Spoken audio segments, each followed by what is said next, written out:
This morning, in just a few moments, we are going to watch a video. I'm going to read to you the text from the Gospel of John that is associated with this video. It comes from John chapter 4. So if you want to open your Bibles to John chapter 4, or you can follow along on the screen behind me. John chapter 4.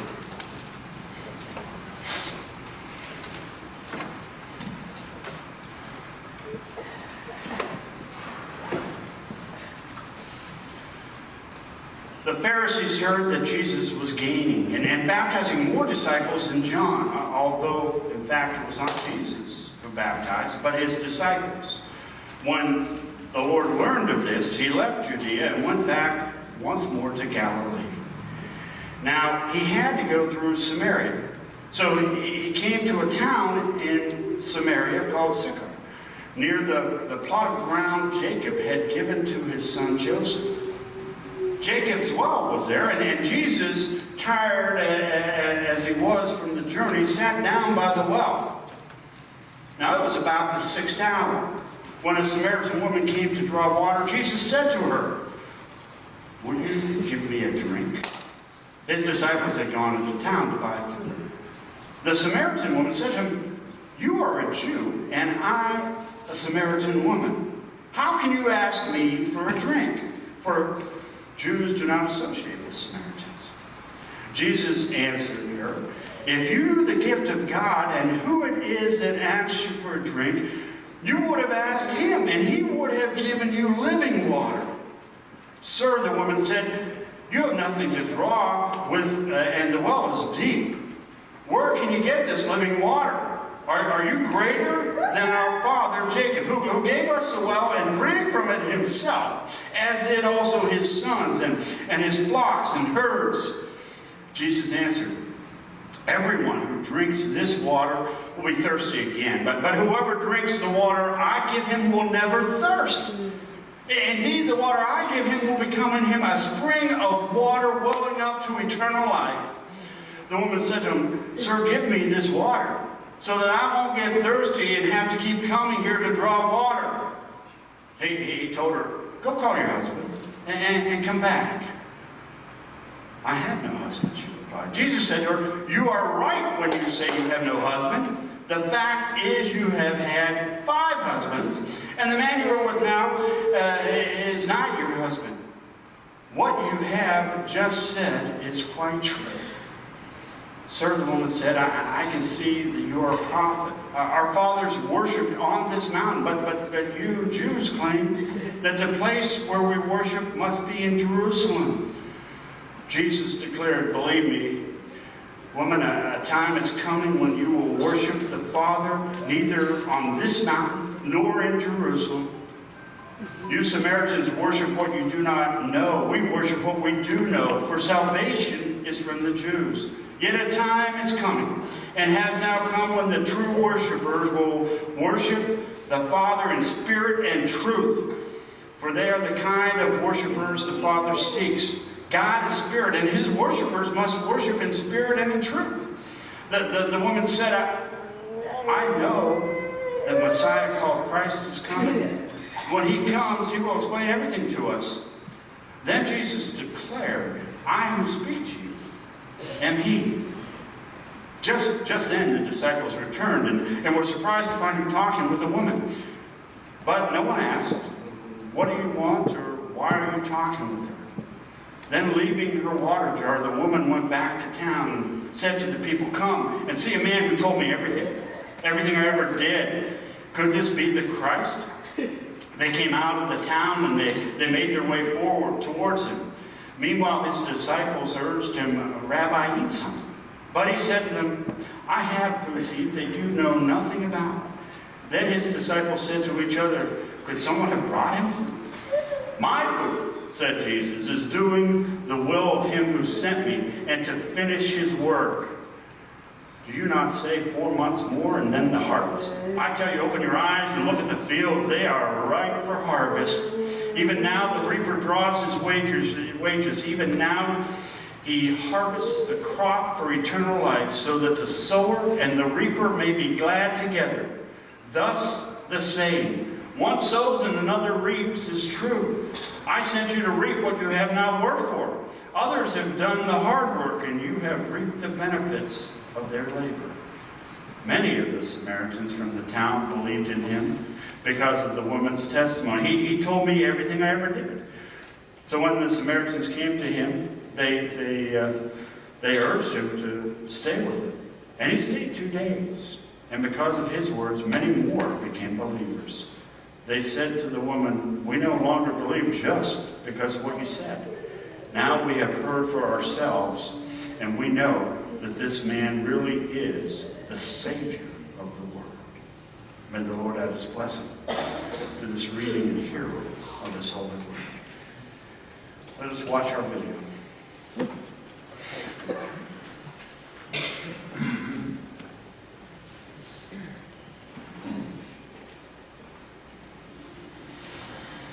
A Samaritan woman came to draw water. Jesus said to her, "Give me some water to drink." The woman said, "How can you, a Jew, ask me, a Samaritan, for water?" Jesus replied, "Everyone who drinks this water will be thirsty again, but whoever drinks the water I give will never be thirsty again." The book of John, chapter 4. They say your life could change in an instant. And mine did when a Jewish man asked me, a Samaritan, for a drink. I have been drinking from the same well for more years than I could count. For me, change seemed impossible. I didn't even want it. But the well always left me thirsty. So I came back to it over and over when no one else could see me. I always came alone. Truth was, I had no husband.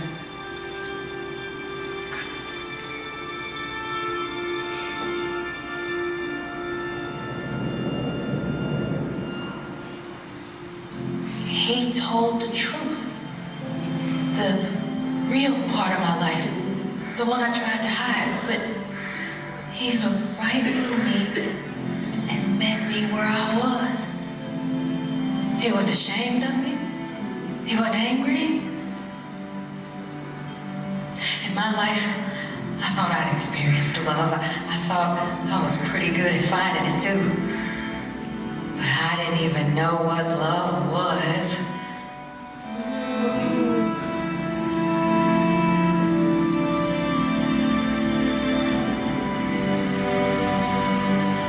On an ordinary day, I went to draw water and had a thirst quenched I didn't even know I had.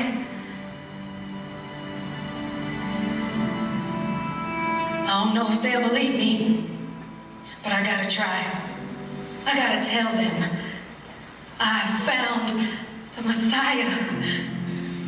Rather, he found me.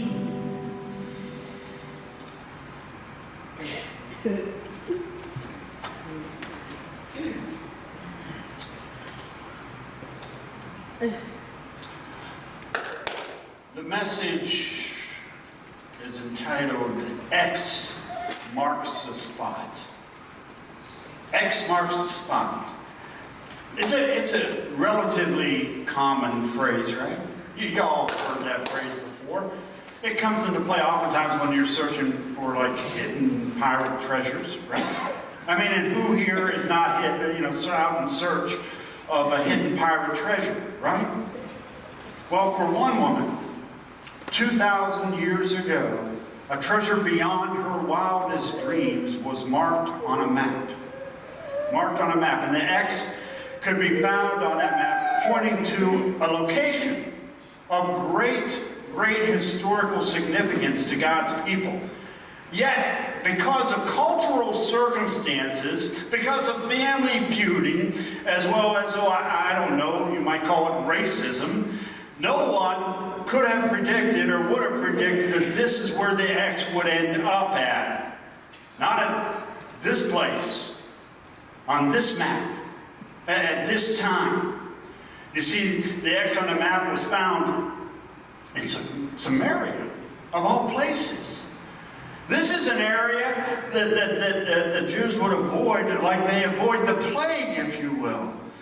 It was inhabited by Samaritans. Go figure, Samaritans in Samaria, right?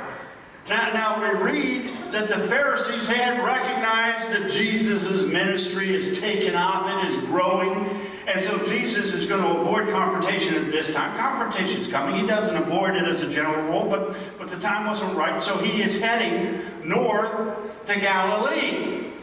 And in making his journey, he takes what we might describe as the road less traveled. The road less traveled. You see, because Judea, which is where it was, is in the south, and Galilee is in the north. And guess what is between the two? Samaria. Samaria is the ground in between.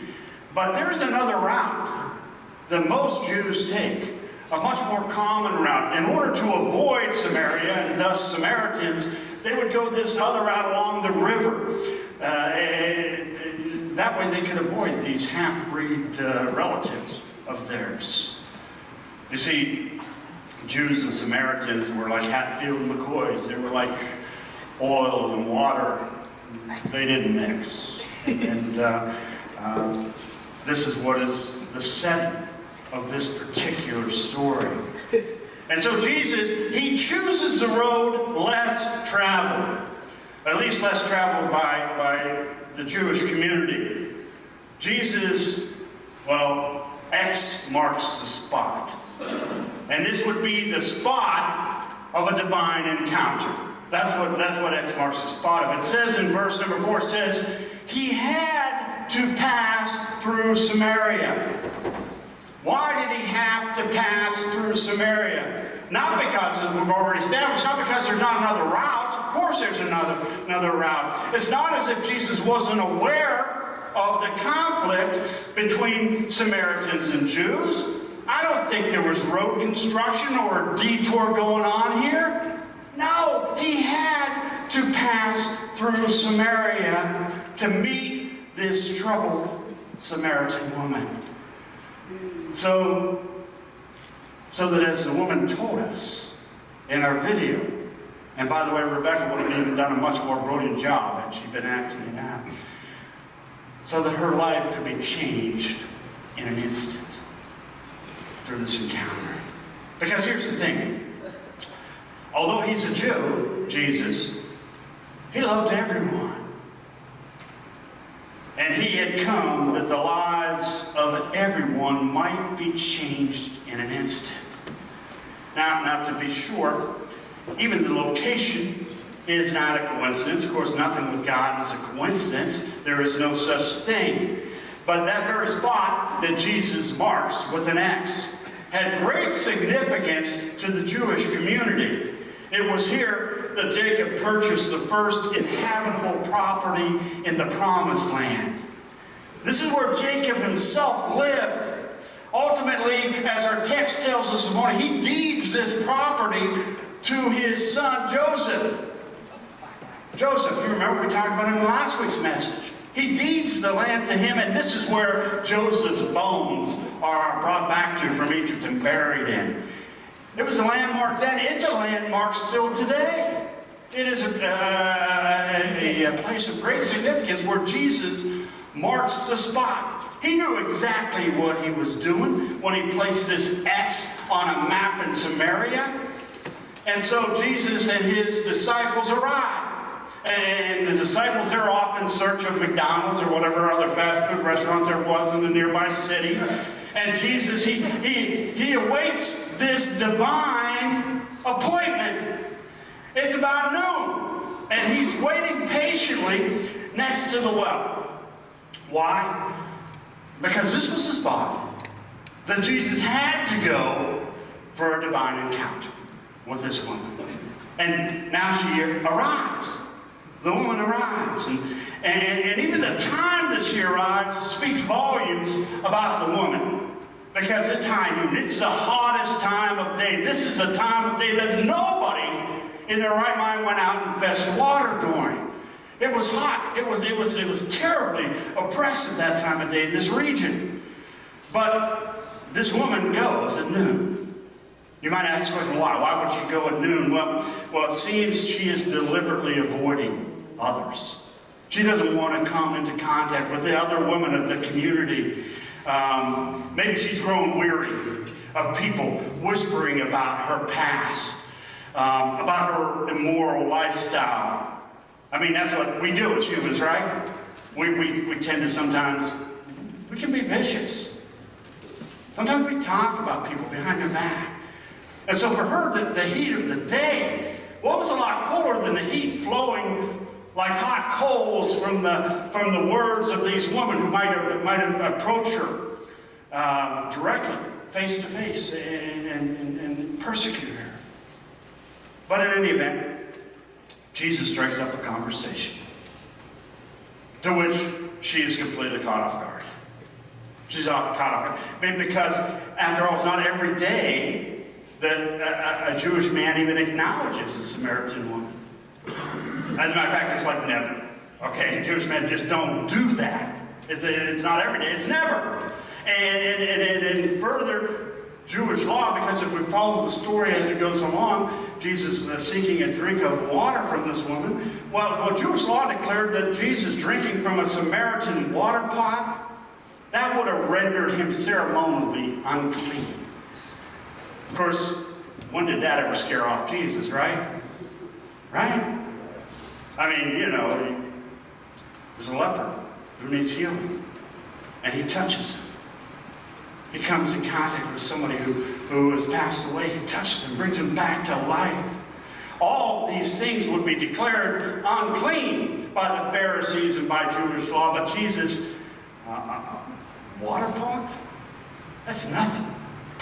That's nothing to him. It's not going to affect him in any way. And so the conversation begins, and it starts off with a conversation about water. And it moves towards a conversation about worship, and ultimately ends with a conversation about salvation. However, Jesus brilliantly weaves all of those topics together in his conversation. The water is the first topic. And it begins when Jesus, asks, if he could have a drink. If she'd get him a drink.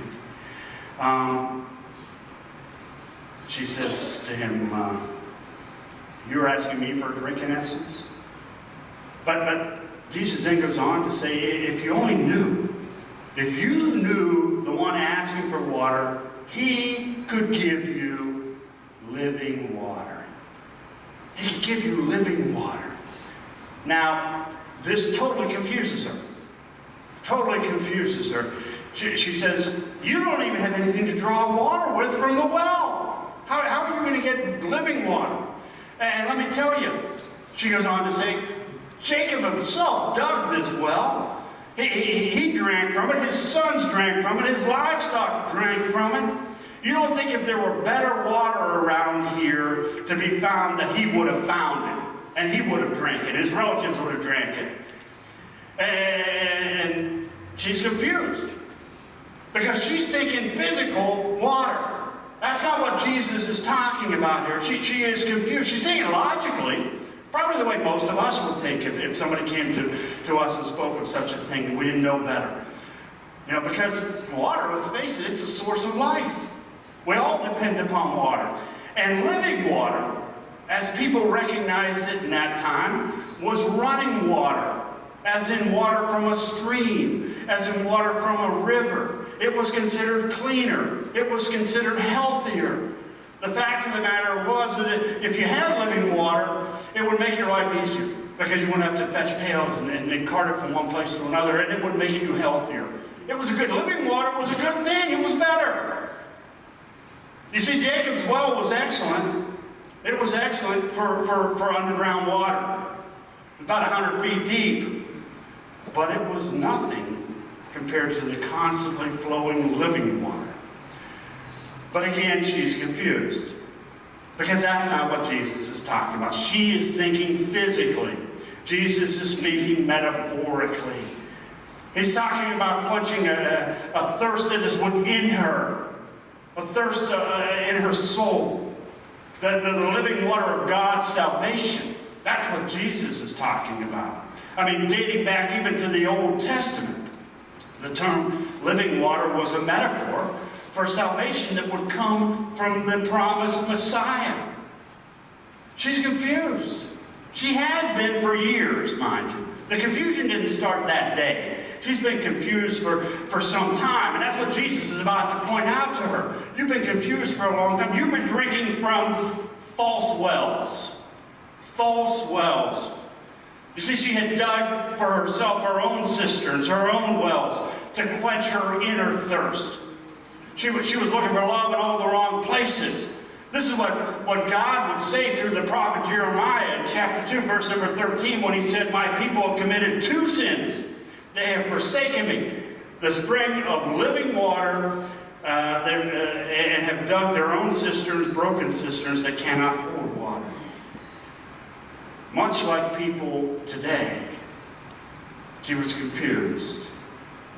She was attempting to satisfy her internal thirst, her spiritual yearning for salvation, by going from one man to another. That's what she did. That's how she was trying to quench her thirst. And Jesus, he knows this. After all, he's God. He knows everything. He shines the spotlight on this false well that she's been worshiping at for years now. The one that she is trying to quench her thirst with. You see, she's trying to quench her internal spiritual thirst with the security of a man. Women, is that possible? I don't think so. Cannot quench a spiritual thirst with the security of a man, unless it's a man God, Jesus Christ himself, right? Nor can you quench that thirst with a woman, for that matter. Fact of the matter is, money cannot quench that thirst. Neither can a new house, neither can more stuff, neither a new car, bigger TV, or newer iPhone. None of those things will quench the thirst. Although a lot of people try to dig their false wells that will somehow quench their thirst. They're all false wells. They do not hold water. It may be the saddest reality of our generation, of our time. People just don't seem to get this. They don't understand. They're living the way this Samaritan woman was living, the way she lived most of her life, until one divine encounter, an appointment that changed everything. X marks the spot. Jesus, he always tells it like it is. He says, and he knows everything. He says, go, just go tell your husband and bring him here. And as a conversation, just bring him here. To which he responds, what husband? I have no husband. Jesus says, well, I know you don't have a husband. Fact of the matter is, you have had 5 husbands, and the man you're with now is not even your husband. You see, he exposes her false well. He exposes her buried idols, if you will. He forces her to face the music that she has been dancing to for years and for years, where she has been looking for security in her life. Now, she quickly tries to change the subject. Isn't that what we do? When somebody confronts us, we try to change the topic. When we're struggling in our walk with God, and somebody approaches us and wants to maybe help us through it and point out where we've gone astray a little bit, we like to change the topic. Because we're not comfortable talking about that. We really aren't. It's why I tell people all the time, you ought not to run from people holding you accountable. You ought to run towards them. You ought to invite people to hold you accountable when they see something going on. Because a little bit of outside perspective from a good Christian, loving Christian friend or family member can make all the difference in the world. They can see things that you and I never see. So if you're struggling with somebody, if you are struggling with a sin in your life, if you are struggling in your prayer life or reading God's Word, or if you're struggling to be a better husband or or wife or parent or child or worker or whatever it is, you ought to ask somebody to hold you accountable. You really ought to. Somebody you know, somebody you trust, a Christian friend or a family member, ask them to hold you accountable. You know, don't just change the topic when somebody says, hey, you know, you're off track a little bit. That's what we tend to do. This woman at the well, she changes the topic. And it's a topic of great historical significance to both Jews and Samaritans. Places of worship, this has been a point of contention between them for years. Where do we worship? But Jesus, he uses this opportunity to bring her back to the original conversation. You know, even as he helps her make sense of this historical war of worship between Jews and Samaritans. And how does he do it? He acknowledges for the first time in the Gospels that he is the long-awaited Messiah. He tells her. And in this moment, in this spot, to this woman who has worshipped in an unorthodox manner according to all Jews, Jesus breaks through the barriers. Breaks them down. There'll be no more barriers of race or barriers of nationality. Jesus marks a spot where he is announcing universal acceptance for all through the gospel of grace. What is he saying? He's saying the love of God. He's saying here, my love is strong enough to transcend all barriers, be it race, ethnicity, culture, sexuality, religion. My love is strong enough to enable all people to receive and be saved by the one true Messiah, and that's me. That's what he's telling her. And that's what he's telling us here today as well. You know, he's saying, don't be confused anymore. No reason to walk in confusion. Jesus, not a building, not a certain city or location. Jesus is the one whom all people were created to worship. That's what he's saying. He is the one who all can find life through, who can find salvation through. And he reveals himself to her. He does. He says, I who speak to you am he, the long-awaited Messiah. And from that moment on, in an instant, her life was forever changed. Her eternity was changed. Her inner thirst was quenched. And she left her water jug behind and she went running off to tell anyone and everyone what had just happened. Her confusion had been washed away by an encounter with Jesus himself. Can you imagine her story? Well, you kind of can, I guess, because you just heard it, right? Can you imagine her testimony? We got a taste of it today. I mean, what a story. This divine appointment of hers. But let me ask you, don't you have a story to tell? Don't you have a story to tell? Do you not have a story of a divine encounter?